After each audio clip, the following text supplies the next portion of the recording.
En el video pasado vimos del espacio, hablamos del espacio CIE y que nos permite calcular similitud entre colores. ¿Ya? Y que para calcular un histograma nosotros podemos hacer una división regular del espacio RGB y luego en la función de distancia calcular la similitud usando el espacio CIE. ¿Ya?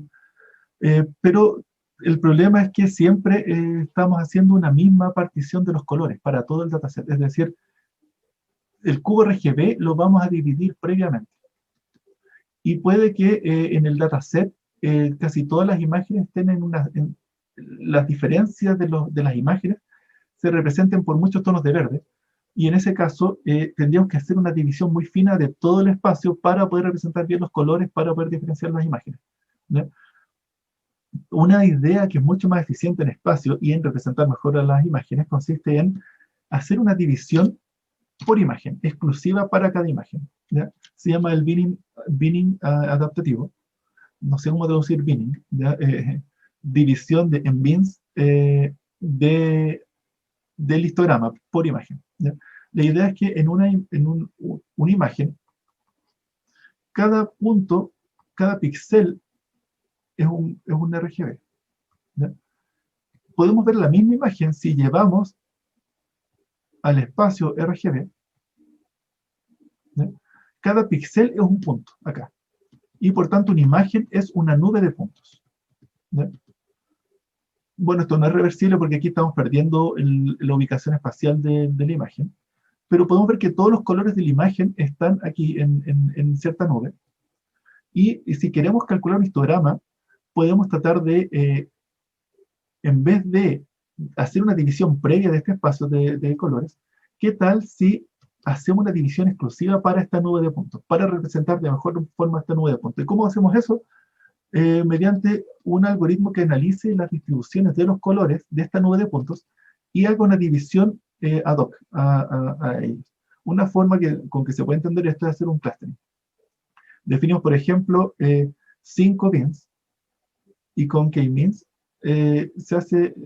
corremos un algoritmo de división del espacio y van a aparecer centroides que van a aparecer en las mayores densidades de píxeles. ¿Ya? Y entonces nos va a decir, en esta imagen hay mucho verde 1, ese va a ser un centroide, y verde 2 es que hay, este es el otro centroide, y un poco de azul, un poco de celeste y un poco de amarillo. Y estos son las mayores densidades. Luego, calculamos cada imagen, cada píxel de la imagen, tenemos que ver a cuál de estos 5 bins suman, para sumarle más 1. Entonces, si es que esto era cielo, le va a sumar más 1 al celeste, que es su color más cercano. ¿Y cómo podemos saber cuál es el color más cercano? Mediante distancias en el espacio CIE. ¿Ya? Puede ser en el espacio RGB, pero ya vimos que no es tan correcto, en especial con los verdes. Bien, eso es lo que dice aquí. Con el algoritmo clustering vamos a determinar n centroides por imagen, y esos centroides que vamos a llamar S1 a Sn son los colores más representativos de la imagen. Y luego, ¿cómo calculamos el histograma? Es un histograma de cuánto se repiten estos colores representativos dentro de la imagen. ¿Ya? Uno espera que uno está representando la nube de colores dentro de la imagen, de la forma con menor pérdida posible. ¿Ya? ¿Ya? Y entonces, esto es lo que decía, luego tomamos, una vez que ya tenemos color 1 hasta color n, tomamos el color, el RGB, y tenemos que saber a cuál bin le corresponde. Y a ese bin le sumamos más 1. ¿Ok? Pero hay veces en que, en especial aquí con estas nubes de puntos, donde aquí tenemos el centroide 1, centroide 2, etc. En que un color va a estar muy cerca del borde, y este se redondea a su más cercano, pero uno dice, igual estaba cerca del otro. ¿Ya? Y eso se llama una asignación suave. Esta misma idea la hablamos con los histogramas de grises, donde vamos a sumar ya no más 1, sino que podríamos hacer más 0,5 más 0,5. Ok, pero podemos hacer en realidad más genérico y hacer una asignación difusa a todos los bins dependiendo de su distancia. Entonces tomamos el color RGB, lo comparamos con cada uno de los n colores y vamos a calcular una distancia. Y vamos a tener distancia 1 a distancia n. Y ese va a ser el voto de ponderación. Pero aquí tenemos que dar las distancias, la distancia más cercana es la que lleva más votación y la distancia más lejana es la que lleva menos votación. Aquí lo común es, bueno, hacer una escala lineal o hacer una exponencial con un exponente negativo. ¿Ya? Eso es una forma. Y normalizar a 1, porque el voto es 1. ¿Ya? Que esencialmente lo que estamos haciendo es calculando como zonas dentro de cada centroide, que es como las zonas de influencia. ¿Ya? Y los ponderamos por esas gaussianas que están centradas en los histogramas. ¿Ya? Eso sería un soft assignment. ¿Okay? Y luego queremos normalizar la suma de los histogramas ya calculados, donde vamos a tener el peso. Finalmente el histograma es un peso de W1 a WN, el peso de cada uno de los n centroides. ¿No? Y esto uno espera que sea suma 1, cosa que nos dé una especie de distribución de probabilidad. ¿No? Ok, hasta aquí hemos representado muy bien los colores de la imagen. Ahora el problema es cómo los comparamos. ¿Cómo calculamos la distancia entre dos histogramas? Vean, ahora el histograma ya no son n valores, sino que además son n valores con n vectores. ¿Ya? Que nos dice qué representa cada vector, nos dice qué representa cada bin. ¿Ya? Eso, a este tipo de descriptor le llamaremos un signature, así como se llama en los papers. ¿Ya? Y el signature se refiere a que es un histograma pero generalizado, donde el histograma son n pesos, pero además son n vectores, que nos dice de alguna forma qué significa cada una de las n dimensiones. ¿Ya? ¿Ya? Entonces S1 le llamaremos S, de S1 a Sn son, dice qué significa cada bin, y para el caso del histograma de color, es el color que representa ese bin. ¿Ya? Y luego los W son los pesos y nos dice cuál es la distribución de importancia de esos colores. ¿Okay? Bien. Entonces, ¿cómo los comparamos? Una forma adecuada consiste en modelar esto como una distancia de cómo se convierte una distribución en la otra. ¿Ya? O sea, es decir, tengo un W1 a WN, es decir, esta imagen, su histograma es esto, S1 SN, tengo N colores, S1 SN, cada uno de los N colores tiene pesos, ¿ya? Y tengo otra imagen, una imagen 2, lo voy a hacer con otro color.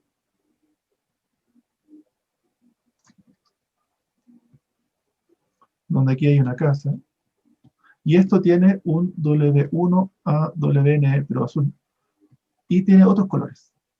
¿Cómo podemos saber cuál es la distancia entre ellos? ¿Cuál es la distancia entre estos dos histogramas? ¿Ya? No puede ser distancia euclidiana. De hecho, en principio, estos no tienen ni siquiera por qué ser del mismo largo. Pueden ser, esto puede tener 3 bins y el otro 5 bins. ¿Ya? ¿Cómo calculamos la distancia? La Ermoverse Distance nos permite calcular eso. Y, a ver, gráficamente, si vamos al espacio RGB, si vamos al espacio RGB, aquí tenemos el R, el G y el B, ¿cierto? El R, el G y el B. Los colores de una imagen, la imagen roja, digamos, se pueden ver como que acá hay un centroide 1 y aquí vamos a tener un peso, un centroide 2. Digamos que aquí hay un 0,5 de importancia, un S2 que va a tener un 0,2. Y vamos a tener el color 3, va a estar acá y va a valer lo que resta, 0,3. Y la imagen azul va a tener cierto, el color 1 puede que esté acá, con cierto peso, y el color, y puede que esté acá el S2, y aquí va a estar acá el S3, con cierto peso. La distancia entre ellos consiste en cómo, a partir del rojo, puedo mover las distribuciones. Vean que los dos tienen que sumar uno. Y nos va a decir cómo uno cómo los rojos los tengo que mover. Y vean que en cada movimiento hay un peso, hay un costo de mover una unidad desde un bien hasta otro bien. Eso se llama esto se modela por una matriz de costos. Entonces, mover algo de el bin 1 de un histograma al bin 2 del otro histograma, eh, tiene un costo asociado a su distancia. Entonces vamos a tener algo que se llama la matriz de costos, que va a tomar los S1 a SN de una imagen, el S1 al SN de la otra imagen, y aquí nos va a decir la distancia. En realidad, que es el costo que hay que pagar para mover una unidad desde un bien hasta el otro bien. ¿Ya? Y los colores tienen que ver con la distancia en el espacio sí. Y entonces, ¿qué es lo que aquí hay muchas opciones? Esencialmente podemos mover, como tenemos distribuciones en ciertas posiciones y queremos moverlas a las otras posiciones, hay muchas posibilidades de cómo moverlos, pero cada movimiento tiene un costo distinto. ¿No? Entonces lo que vamos a hacer es que vamos a generar una matriz que se llama una matriz de flujos. La respuesta a esto es que vamos a poner, tenemos 0,5, 0,2 y 0,3 de uno, y en el otro, bueno, supongamos que tiene 0,4, 0,4 y 0,2. Tenemos que decir cómo se van a mover desde uno hasta el otro bin, pagando cierto costo, que está dado por la matriz de costos. ¿Ya? El problema, esto es un problema de optimización. Hay que lograr encontrar qué ponemos acá para lograr pagar el menos costo posible. ¿Ya? Esto se llama el problema de transporte, porque esto viene estudiado en optimización. En los cursos de ingeniería hay un curso de optimización, que entiendo que ahora no es obligatorio. Cuando yo estudié ingeniería sí era obligatorio. ¿Ya? Y, por ejemplo, tiene que ver con supongamos que tenemos en Chile y tenemos unas bodegas donde tenemos 100 cajas en Talca, o acá en el norte, 100 cajas en Antofagasta, 200 cajas en Talca y, y 40 cajas en Puerto Plata. ¿Ya? Digamos, este es Chile. Y nos piden, tenemos un problema de optimización porque nos pidieron que tenemos que mover esas cajas y que tenemos que llenar, bueno, aquí dije, ¿cuánto dije? 50 cajas, hay 350 cajas, y que tengo que llenar 40 cajas acá, arriba, y todo el resto tiene que estar acá abajo, aquí digamos en La Serena, y el resto tiene que estar aquí en Temuco. ¿Cuál es la mejor forma de estas 200? ¿Cuántas tienen que ir para acá o para allá? Bueno, esto uno tiene que ir a la matriz de costo de cuánto cuesta transportar, digamos, en Turbus, cuánto nos cobran, o en un camión, cuánto nos cobra por mover las cajas de un lado al otro. ¿Ya? Y tenemos que empezar a optimizar cómo mover las cajas de un lado al otro. En realidad es el mismo problema. ¿Ya? El mismo problema que le estamos diciendo. Y que, bueno, en el curso de optimización esto se ve, el algoritmo para responder esto se llama el simplex, que es el algoritmo que se usa acá. ¿Okay? Bueno, simplex es el método de optimización que se usa para resolver el problema de transporte. ¿Ya? Y el problema de transporte se define como una cantidad que hay que mover dos cantidades. Por ejemplo, en el caso aquí de este histograma, tenemos un histograma de 3 bins y 4 bins, donde decimos el origen, dice hay 0,23 de verde, 0,63 de celeste y 0,14 de amarillo. Y queremos llegar a estas 4 distribuciones. El problema de transporte diría, tenemos cajas en estas ubicaciones del país y nos están pidiendo cajas, tenemos que llevar como despacho a estas 4 ubicaciones con estas cantidades de cajas. ¿Cuál es la mejor forma de mover las cajas? ¿Dónde tenemos que pagar para mover de cada el costo a mover una caja? Está dado por esto que es la matriz de costos. Y esto sería la distancia en colores, ¿ya? Entonces, para mover una caja de verde a naranjo hay que pagar 0,51. De este verde, este otro verde, ven, sus colores muy verdes, son verdes muy parecidos, así que esto es 0,6. De verde a naranjo un poco menos y el celeste está un poco más lejos, ¿ya? Estos son números inventados, sí, ¿ya? Y lo mismo para el celeste y para el verde. Esto de aquí es el input, ¿ya? Cuando nos dicen, este es un histograma de la imagen 1, y este es el histograma de la imagen 2, nosotros necesitamos algo que se llama una ground distance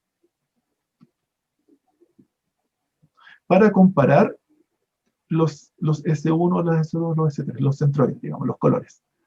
De alguna forma nosotros tenemos que poder decir qué tanto se parecen o se diferencian los bins de un histograma con los bins del otro histograma, ¿sí?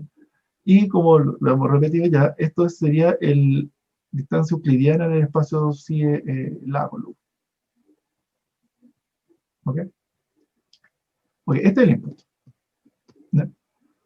Y lo que necesitamos es crear una matriz de flujos. El algoritmo aquí, este es el input para el algoritmo simplex, y dice, tenemos 0,23, 0,63 y 0,14 del bin 1, 2 y 3, y tenemos que llegar a estas distribuciones de destino. Vean que tienen que sumar 1 ambos, ¿ya? ¿Cierto? No podemos inventar cajas ni botar cajas, ¿ya? Y la pregunta es, ¿qué ponemos acá? ¿Ya? Digamos, esto es el input y aquí el algoritmo empieza a correr aquí y decimos, ¿cómo llenamos esta matriz? Tenemos que poner 12 números, que es para cada uno de los 3 bits de origen, hay que decir cuántos enviamos a cada uno de los 4 bits de destino.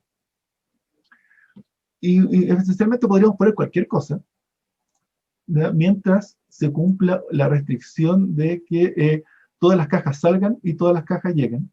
Es decir, que la suma por ejemplo, 0,23, si quiero puedo poner, voy a mover 0,22 aquí, y este 0,1 se lo voy a poner a este 0,01 que me faltó. Aquí dije, todas las cajas del bin 1 se movieron a estos destinos. Miren que aquí tengo que poner 0,22 porque no puedo poner más porque aquí no quieren más. Este 0,63 podría decir que, ¿cómo los voy a mover? Los voy a poner a 0,42 aquí. Y aquí me faltan 0,21, así que voy a poner 0,21. Y ahí saqué todas las cajas y las llevé para allá. Y el 0,14, como sé que suma 1, entonces esto ya está decidido, ya, ¿cierto? Aquí va a tener que ir el 0,0, no, 0,11 aquí, y aquí aparece el 0,13, perdón, 0,03. ¿No? Se ve como cualquier asignación, independiente sea óptima o no, debe de cumplir una restricción, que es que la suma por fila, la suma de cada una de las filas, de los números que están acá, tiene que dar lo que corresponde al origen. La suma por filas tiene que dar lo que corresponde al origen, ¿cierto? Y todo lo completamos con ceros. Y la suma por columnas tiene que dar lo que dice en el destino. ¿Okay? Con esas restricciones aún hay una gran cantidad de opciones. ¿Y cuál de todas ellas es? Pero supongamos que vamos a usar eso. ¿Ya? Va a ser un algoritmo medio random, ¿ya? O greedy. ¿Ya? El costo total consiste en multiplicar lo que yo dije que hay que mover. ¿Ya? Lo que yo dije que hay que mover, hay que multiplicarlo por el costo de mover. Entonces aquí el costo de la sumatoria va a ser una sumatoria de los C sub i j por los F sub i j. ¿Ya? Es decir, aquí para estos números cubos va a ser el 0,22 multiplicado por el 0,51, más el 0,01 multiplicado por el 0,06, más el 0,21 multiplicado por 0,19,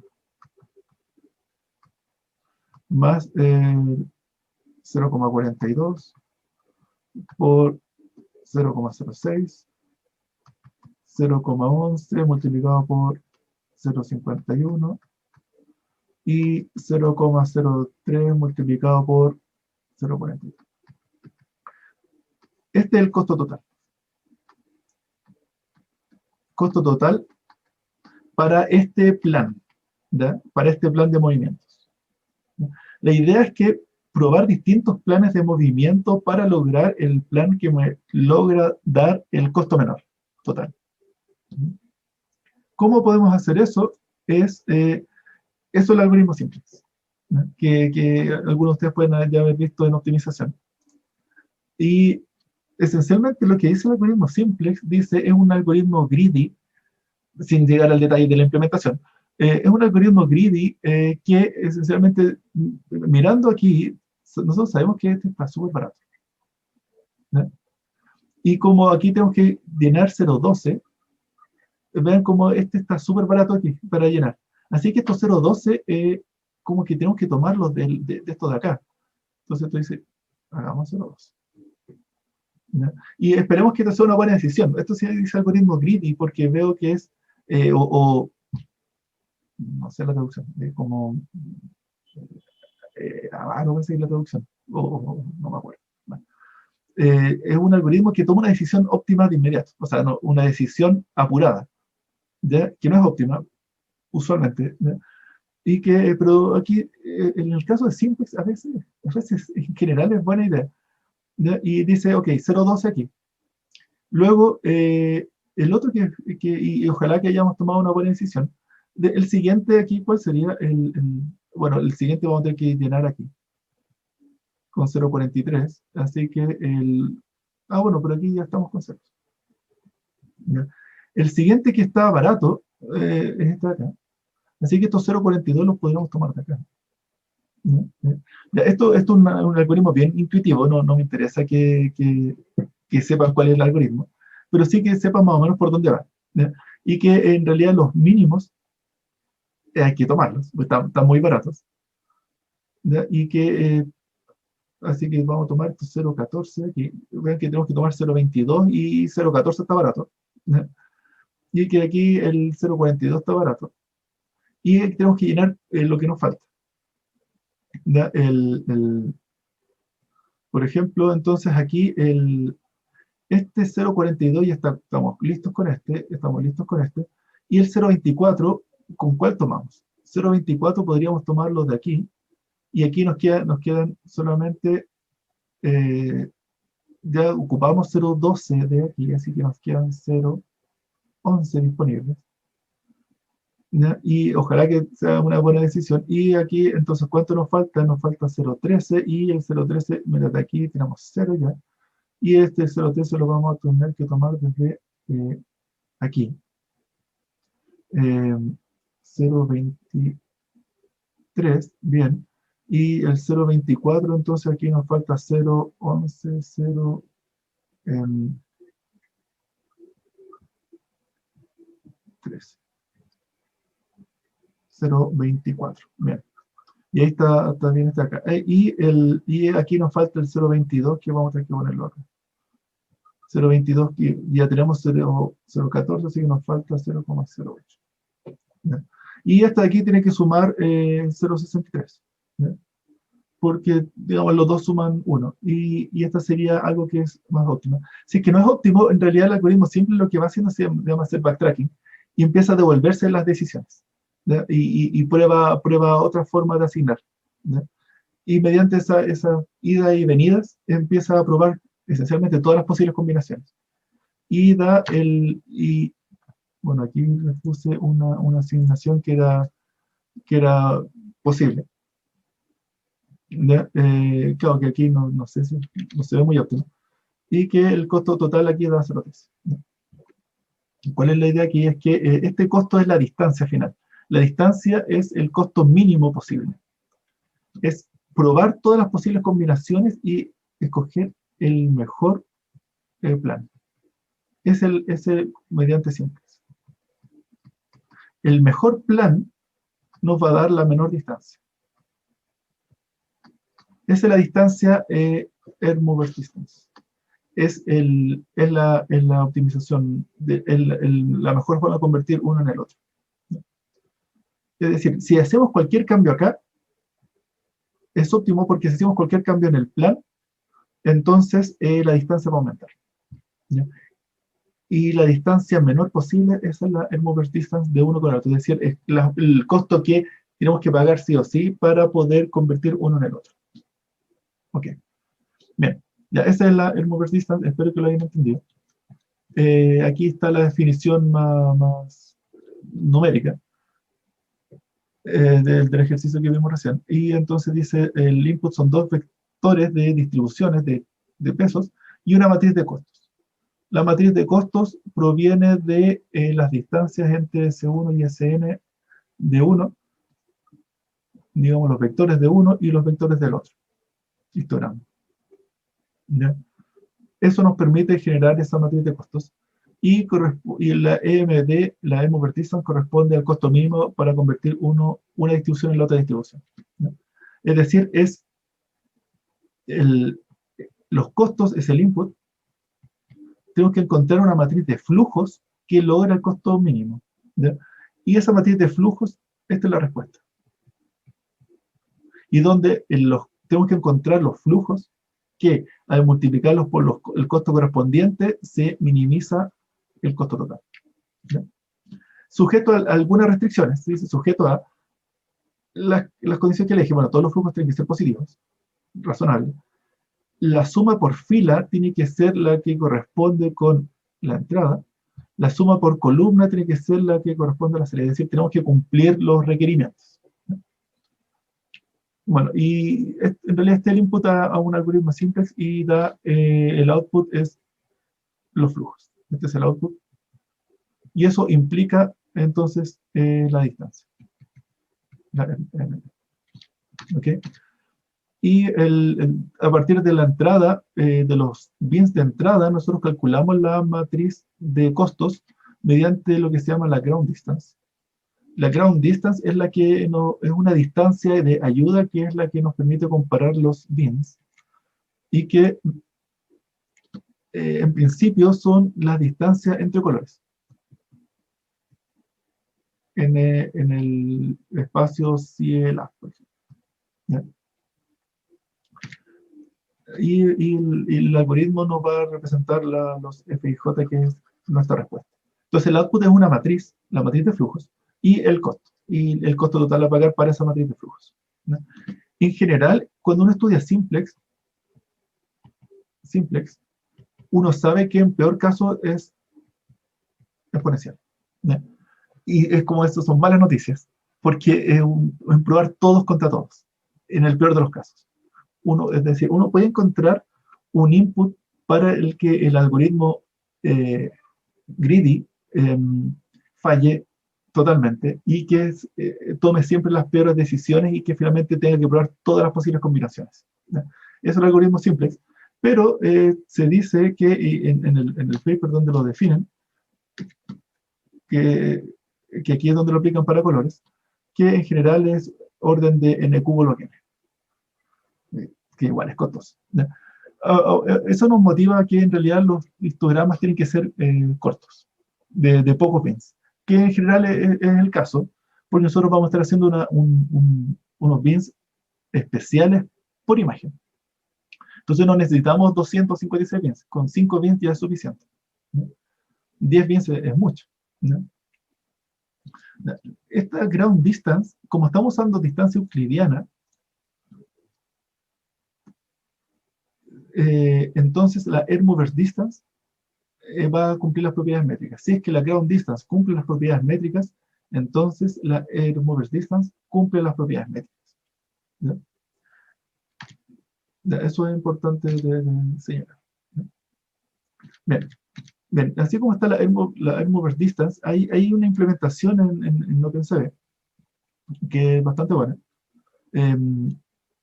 y que la pueden usar y creo que igual es lenta, así que se pueden comparar del orden de miles de imágenes en tiempo razonable. ¿No? Si con millones de imágenes en realidad es demasiado lenta para millones de imágenes, ahí es que no hay forma de salirse de la distancia, de una distancia de Manhattan, o digo, de una distancia de Minkowski. para millones de imágenes, ¿sí? Porque son demasiadas evaluaciones de distancia. Bueno, una variante un poco más rápida de la EMD, entonces esto es una variante, se llama la Signature Quadratic Form, de un paper del año 2010, que está aquí referenciado. Esencialmente consiste en reducir esta distancia entre signatures a una forma cuadrática, pero un poco más grande, porque vamos a generar vectores, vamos a concatenar los vectores, ¿ya? Y vamos a crear un espacio de n más m. Si es que un vector es de dimensión n, el otro vector es de dimensión m, vamos a crear una matriz de similitud y una forma cuadrática, pero de n más m. Aquí están los n, aquí están los m, ¿ya?